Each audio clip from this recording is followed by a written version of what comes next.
My name's Sarah, 51 years young, or old, depending on the kind of day I'm having. If you're expecting a tale of whimsy or a life that's been anything but ordinary, you might as well grab a seat because it's been one heck of a ride. Let's start with the heart of my world, Emily. My girl, my everything. Raising her on my lonesome wasn't part of the dream, you know? Her dad decided a fresh start was in order, across the globe, no less, leaving us high and dry. That man swapped us out like last season's wardrobe, and before I knew it, he had himself a shiny new family. So, there it was, just me and Em against the world. My days? They blurred into one long shift, juggling jobs like a circus act. The diner by day, the bar by night, and on good days, a bit of cleaning work squeezed in between. Sleep was a luxury, a fleeting visitor between shifts. But seeing Emily smile, hearing her laugh, that was the real paycheck. But Em, bless her, she's 23 and still figuring out life's big puzzle. Jobs? She's had more than a few, but none stuck. It's the boss, Ma, he's a real piece of work. Or, I can't deal with customers, they're all insane. Excuses as colorful as a painter's palette. Each job ended with her back on our couch, phone in one hand, remote in the other. And me? I just couldn't stay mad at her. It's alright, Em. Something better will come along, I'd say, hiding the worry gnawing at my gut. Because that's what you do when you love someone, you wear the world's troubles so they don't have to. One particularly rough day, after a double shift that had me more bone than flesh, I came home to find Emily sprawled on the sofa, a mess of job application forms scattered around like confetti. Hey, Ma, she greeted without looking up, her attention glued to the TV screen. Hey, kiddo, anything bite today? I asked, shedding my coat and the weight of the day. She shrugged, a gesture I knew all too well. Nah, it's all crap. Why bother? They don't want to pay a living wage anyway. I sighed, a mix of exhaustion and frustration brewing. Em, we talked about this. You gotta start somewhere, right? Can't be picky in times like these. Whatever, Ma. It's easy for you to say. You're used to busting your back for peanuts, she fired back, her words sharp like a knife. That stung. Not gonna lie. But anger? It never had a place in our home. I bit back the retort simmering on my tongue and instead, forced a smile. Maybe so, kiddo. But those peanuts kept a roof over our heads and food on the table. Someday, you'll understand that. Emily rolled her eyes, the universal sign of young adult disdain. Sure, Ma. I'm hitting the sack. Night. Watching her disappear into her room, a part of me ached. Ached for her to see the world not as an adversary, but as a challenge to be met head-on. Yet, there I was, picking up the scattered forms, tidying up the living remnants of her latest defeat. The thing about life is, just when you think you've got it all figured out, it throws you a curveball. And not the kind you can hit out of the park. No, I'm talking about the kind that hits you square in the chest and leaves you gasping for air.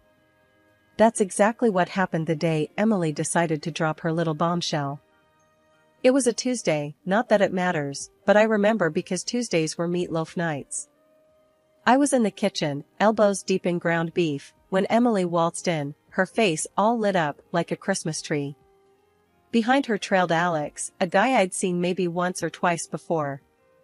I didn't have anything against him, but let's just say he wouldn't be my first pick for a son-in-law. Not that I was thinking about that kind of stuff, until I had to. Ma, guess what? Emily chirped, bouncing on her heels. I glanced over, eyebrow raised. You finally decided to clean your room? She rolled her eyes, a grin spreading across her face. Funny, Ma. No, better. Alex and I got married. You know that feeling when your heart skips a beat? Yeah, mine skipped, tripped, and fell flat on its face. Married? I echoed, my voice sounding like it belonged to someone else. Alex stepped forward, a sheepish smile plastered on his face. Yeah, Mrs. S., we eloped last weekend. Surprise? Surprise was an understatement. I felt like I'd been sucker punched. Eloped? I repeated, still processing. And you're just telling me now? Emily's excitement dimmed a bit, replaced by a defensive edge. I knew you'd react like this, Ma. That's why we didn't tell you before. But it's done. And we're happy, aren't we, Alex? Alex nodded, slipping an arm around her. Yeah, totally happy. I put down the mixing spoon, wiping my hands on my apron. This was a conversation that needed my full attention. And where, pray tell, do you plan on living? I asked, already dreading the answer. Well, here, Emily said, as if it was the most obvious thing in the world. With you, Ma. Where else? Where else indeed? I took a deep breath, trying to tamp down the rising tide of frustration. Emily, honey, you're married now. Don't you think it's time you? I don't know, started your own life? Somewhere that's not here? Her face fell. Ma, you know we can't afford that. Alex's job doesn't pay much, and I'm still looking. Looking. Right.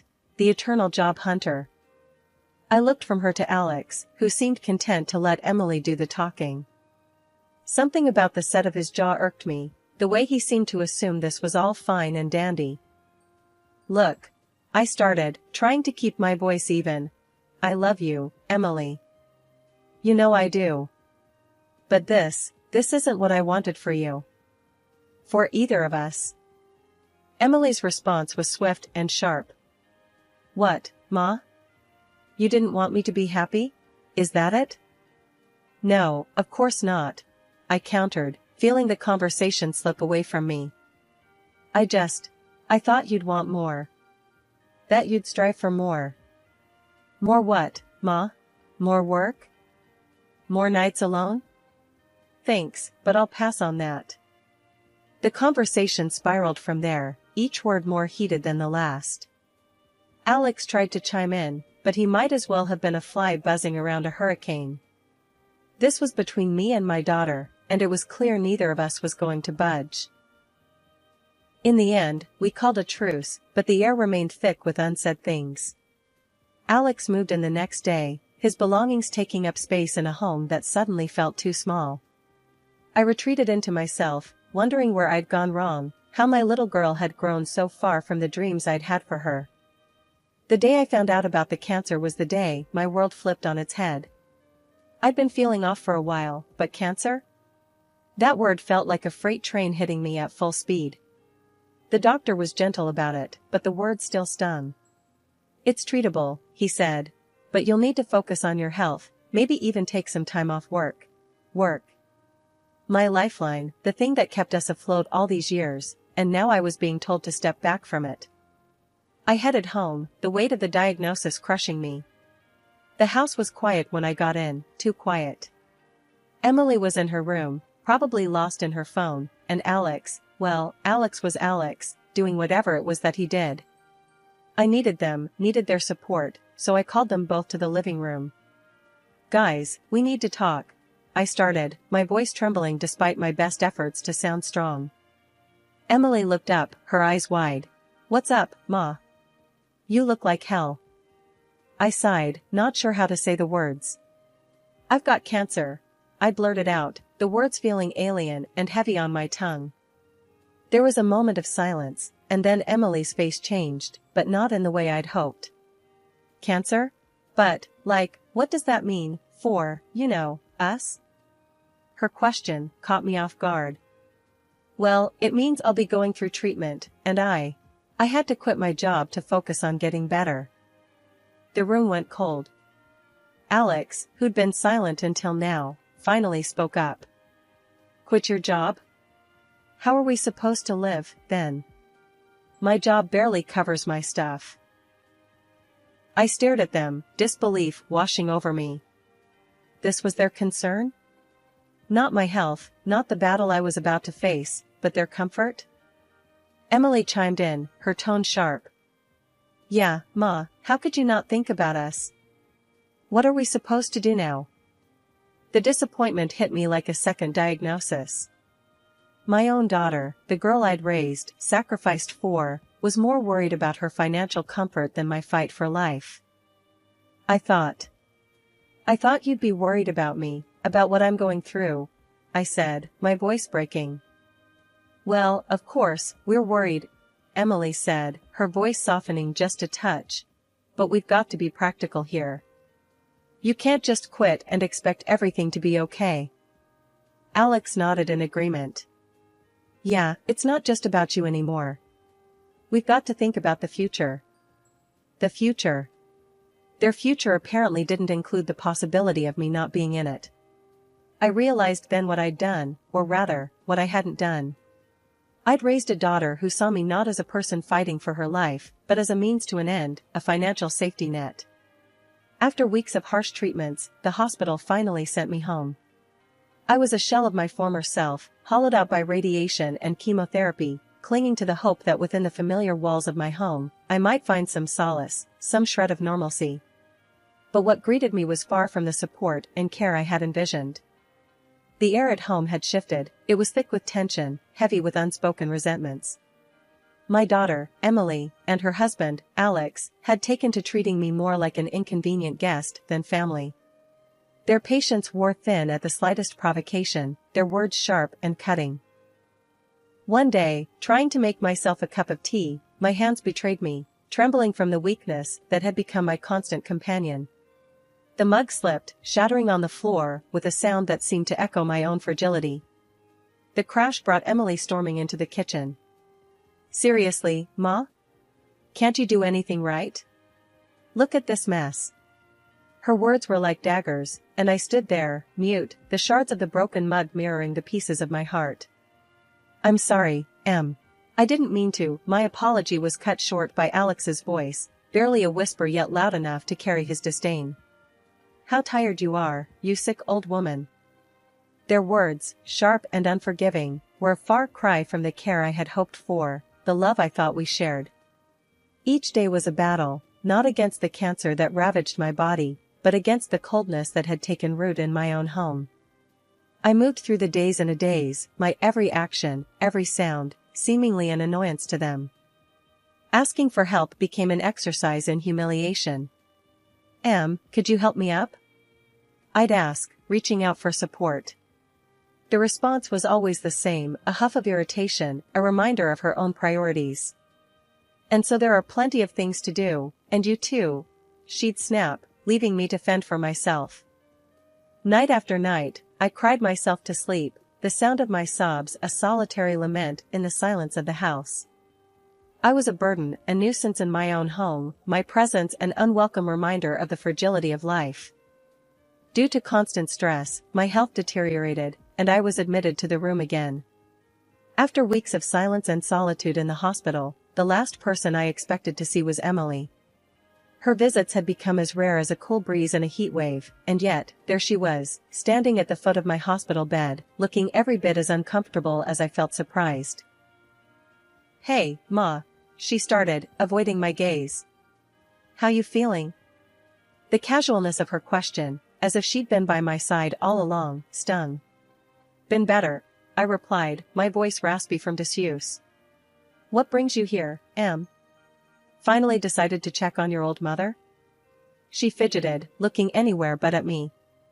Yeah, well, there's something we need to talk about. It's about the house. The house. My sanctuary, the only legacy my grandmother left me, and our only real home. A lump formed in my throat. What about it? Emily finally met my gaze, her eyes hard.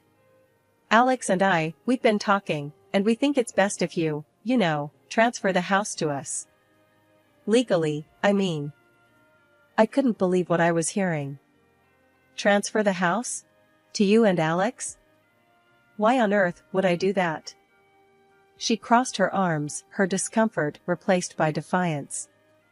Because, Ma, it's practical. Alex is sick of living there, like he's some sort of freeloader. We want to own it, make it ours. It's not like you're going to be around forever, anyway. Her words felt like a slap. The audacity, the sheer insensitivity. My own daughter, viewing my home, my life, as nothing more than a transaction to secure her future comfort. You think I'm just going to hand over everything because your husband doesn't like feeling like a guest? In my own house? It's not just that, Ma. It makes sense. You're here, sick, and who knows for how long. We're thinking about the future. The future? I echoed, incredulous. And what about my future, Emily? Did you ever stop to think about that? Or is it just about what you and Alex want? She sighed, a sound of frustration and impatience. You're being unreasonable, Ma. We're just trying to be practical here. Practical? I shot back, anger and hurt swirling inside me. You're talking about my home like it's a prize to be won. I worked hard for that house, kept it through everything. And you, my own daughter, you come here, not to see how I'm doing, not to offer comfort or support, but to ask me to give up my home? For what? So you can feel more secure in your marriage? Emily looked away. I thought you'd understand, Ma. But I can see you're just too selfish to see the bigger picture. Selfish? The accusation was a bitter pill to swallow. My whole life, I'd given everything to Emily, sacrificed so much, and now, in my time of need, this was how she saw me? Understanding has nothing to do with it, I said, my voice steadier than I felt. This is about respect, about family. And right now, I don't know if I even recognize you, Emily. Without another word, she turned and left, leaving me alone with my thoughts, my pain, and a heart heavier than it had been before. Lying in the sterile silence of the hospital room, the buzzing of my phone felt like a lifeline to the outside world. When I saw it was Janice, my friend who's been in real estate since we were in high school, my heart skipped a beat. She never called without good reason. Hey, Janice. What's up? I tried to keep my voice steady, despite the dread settling in my stomach. Sarah, I don't know how to say this, but I was at the office today, and I saw a listing. It's your house, Sarah. Emily and that husband of hers are trying to sell it. The room spun. What? That can't be right. My house? Are you sure? As sure as I'm standing here. I thought it was a mistake, but I checked the documents myself. They've forged your signature, Sarah. It's listed under their names now. Anger and disbelief churned inside me. But, how could they? I never gave them any permission. This has to be illegal. It is, Sarah. You need to act fast.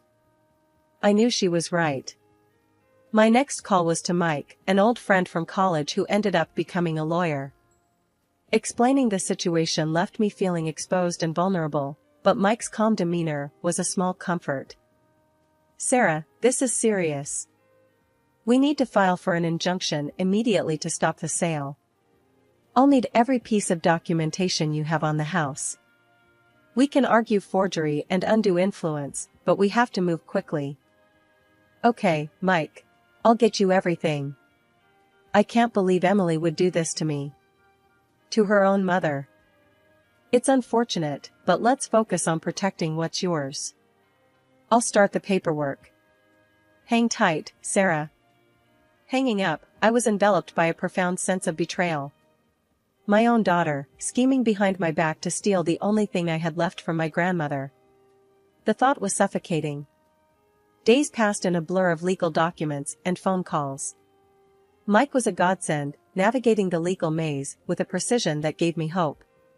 Meanwhile, I couldn't bring myself to confront Emily, not yet. The wound was too fresh, the betrayal too deep. For days, I interacted with Emily and Alex as if all was well, all the while coordinating with Mike to build our case. Their casualness around me, the way they dodged my gaze, only fueled my resolve. I had to protect what was rightfully mine. When Emily came to visit, feigning concern, I had to stifle a scoff. Hey, Mom.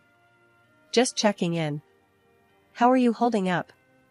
Her words were hollow, and I played along. I've been better, Em. But I'm hanging in there. How's things at home? I prodded, curious if she'd slip up. Good, good. Alex and I are just, keeping busy. The evasion in her voice was palpable.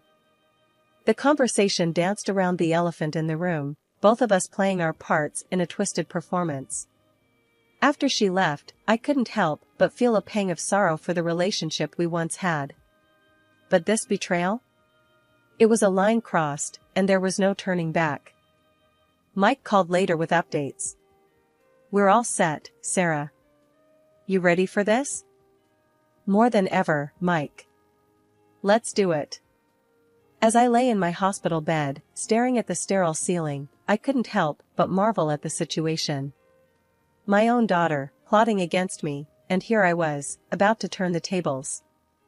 Released from the hospital for a bit, I have started to fulfill my plan. Janice was in on it too. She helped me set it up so I'd show up at my own house, pretending to be interested in buying it. The thought alone had my heart racing with a mix of nerves and a strange sense of excitement. I arrived at the house, dressed differently, hoping Emily and Alex wouldn't recognize me right off the bat. The moment they opened the door, their faces went from eager to sell to outright horror. It was almost comical, seeing them scramble to make sense of what was happening. "Mom? What are you doing here?" Emily stammered, her face pale. "Thought I'd take a look at my own house, considering it's up for sale and all." "Nice listing, by the way," I said, my voice dripping with sarcasm. Alex, ever the smooth talker, tried to recover. "Sarah, look, this is just a big misunderstanding.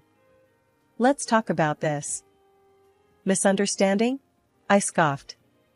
"Forging my signature and trying to sell my house is a bit more than that, don't you think?" Without another word, I stepped outside and called the police. As I explained the situation, I watched Emily and Alex from the window, their expressions a mix of fear and disbelief. When the police arrived, Emily and Alex were taken away in handcuffs. Their pleas and cries echoed down the street, but my heart was hardened against them. The betrayal was too deep, the wound too fresh. After the dust settled, the quiet in my house was both eerie and soothing. It was just me now, alone with the echoes of a life that once was. The days melded into one another as I focused on my health, on healing not just my body, but my battered heart as well. Miraculously, my health began to turn a corner. The cancer that once seemed like a death sentence slowly retreated into the shadows, giving me a new lease on life. The trial of Emily and Alex was a spectacle, one I attended with a heavy heart. Watching them, so small and defeated in the courtroom, stirred something in me, but it wasn't enough to overcome the betrayal. They pleaded, tears streaming down their faces, begging for my forgiveness. But forgiveness was a river that had run dry. The court handed down a modest sentence for their crimes, but no punishment could right the wrongs they'd done. Word got around, as it always does in small towns. Some folks shook their heads, sking at my hard-heartedness, unable to understand how I could turn my back on my own flesh and blood. But most knew the pain of betrayal, and they stood by me, offering nods of understanding and silent support. It's funny, really, how something so earth-shattering can shift your perspective. I used to care so much about what people thought, about being the perfect mother, the perfect neighbor. But life has a way of teaching you that perfection is a facade, and approval is a fickle friend. One afternoon, as I sat on my porch, basking in the solitude, Janice stopped by, her presence a welcome break in the monotony. "Sarah, you're looking better every day," she said, taking the seat beside me. I smiled, a genuine smile that reached deep into my weary soul. "Feeling it, too. It's funny how peace can heal you in ways medicine can't." Janice nodded, her gaze thoughtful. "Not everyone agrees with your choices, you know. But I think you're one of the bravest people I know." I let out a chuckle, a sound tinged with sadness and wisdom born of pain. "Brave? No, I wouldn't say that. Just tired. Tired of bending until I break. Now, I'm just living for me, and if that's brave, then so be it." Janice squeezed my hand, a silent show of solidarity. "Living for yourself is all any of us can do, Sarah. And for what it's worth, I think you're doing a damn fine job at it." As she left, her words lingered in the air like a benediction. I turned my face to the sky, letting the warmth of the sun seep into my bones. For the first time in a long time, I felt a spark of something like hope, like joy. So, I live. I live for the quiet mornings and the peaceful nights. I live for the friends who stood by me and for the strength I found in solitude. I live with the knowledge that not everyone will understand my journey, and that's okay. Because at the end of the day, it's my journey, and mine alone.